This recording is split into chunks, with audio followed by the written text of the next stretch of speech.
Math bye Jawahar sir के platform पर आप सभी बच्चों का स्वागत है।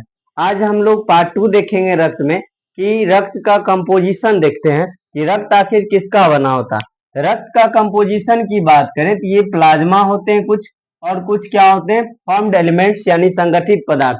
अगर रक्त की बात करें 55%, अगर 100% अगर रक्त है तो उसमें 55% भाग जो होता है वो क्या बना होता है, प्लाज्मा का बना होता है, और 45% जो होते हैं वो किसका बना होता है, संगठित पदार्थ। और संगठित पदार्थ में जो आते हैं जो सॉलिड पार्ट्स आते हैं, और प्लाज्मा के अंतर्गत लिक्विड पार्ट आते हैं। सबसे पहले देखते हैं संगठित पदार्थ में कौन कौन आते हैं, सॉलिड पार्टिकल्स में कौन कौन आते हैं। तो सबसे पहला आता है आरबीसी, दूसरा डब्ल्यूबीसी और तीसरा प्लेटलेट। आरबीसी मतलब लाल रक्त कणिकाएं, रेड ब्लड कॉर्पसल्स या सेल्स बोल सकते हैं, और इसी का दूसरा नाम क्या होता है, एरिथ्रोसाइट भी होता है। अब अगला करते हैं दूसरा कंपोनेंट, श्वेत रक्त कणिकाएं यानी व्हाइट ब्लड कॉर्पसल्स या सेल्स, डब्ल्यूबीसी भी कहते हैं, और इसका दूसरा नाम ल्यूकोसाइट। अब अगला चलते हैं प्लेटलेट्स।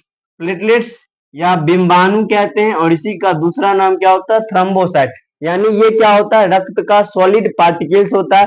अब चलते हैं लिक्विड पार्टिकल्स के अंतर्गत। आखिर प्लाज्मा जो होते हैं ये 55%, इसमें लिक्विड पार्ट्स में क्या क्या भाग होते हैं उसको देखते हैं। तो सबसे पहले अगर बात करें तो इसमें 90 से 92% क्या होते हैं, वाटर यानी पानी होते हैं। 6 से 8% प्रोटीन होते हैं, और खनिज लवण की बात करें तो 1 से 2% होते हैं। जैसे में Na+ हो गया, या Mg2+ हो गया, या ग्लूकोज हो गया। जो भी भोजन पचित भोजन है वो सब जो पदार्थ अवशोषित के रूप में घूमते हैं, मतलब परिवहन होते हैं, वो किसके द्वारा, प्लाज्मा के द्वारा होते रहता है। अब चलते हैं कि ये प्रोटीन जो होता है 6 से 8%, कौन कौन से प्रोटीन होते हैं। तो सबसे पहला प्रोटीन का नाम होता है एल्ब्यूमिन, दूसरा होता है ग्लोब्यूलिन, तीसरा फाइब्रिनोजेन, और चौथा प्रोथ्रोम्बिन। अभी आखिर इस प्रोटीन का हमारे रक्त में क्या कार्य है। तो देखिए एल्ब्यूमिन का काम क्या होता है, परासरण नियमन यानी ऑस्मोटिक बैलेंस, यानी बॉडी में जल की मात्रा का नियंत्रण जो होता है वो किस प्रोटीन के द्वारा होता है, एल्ब्यूमिन। अगर इसकी कमी अगर होता है तो इम्बैलेंस हो सकता है रक्त, मतलब बॉडी में रक्त का यानी पानी का हो सकता है। अब चलते हैं ग्लोब्यूलिन की बात करें तो ग्लोब्यूलिन जो होता है ये 3 तरह के होते हैं, अल्फा, बीटा और gamma globulin. Alpha beta globulin का काम होता है, इसका भी काम होगा परासरण नियमन में मदद करता है। लेकिन ये गामा ग्लोब्यूलिन जो होते हैं इसका काम होता है डिफेंस मैकेनिज्म में, यानी हमारे बॉडी को, इसी का दूसरा नाम होता है एंटीबॉडी, हमारे बॉडी को रक्षा प्रदान करता है। और एंटीबॉडी का ही दूसरा नाम क्या होता है, इम्यूनोग्लोब्यूलिन भी कहते हैं, यानी इसको शॉर्ट में आईजी बोला जाता है।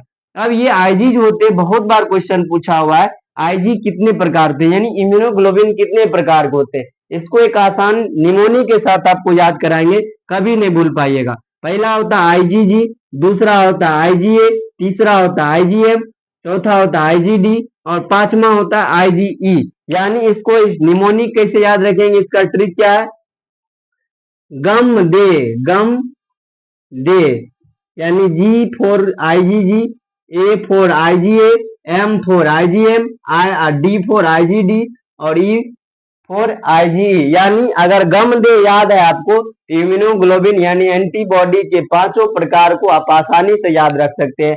आई होप आप लोग इस वीडियो को अच्छे से समझे होइएगा। धन्यवाद।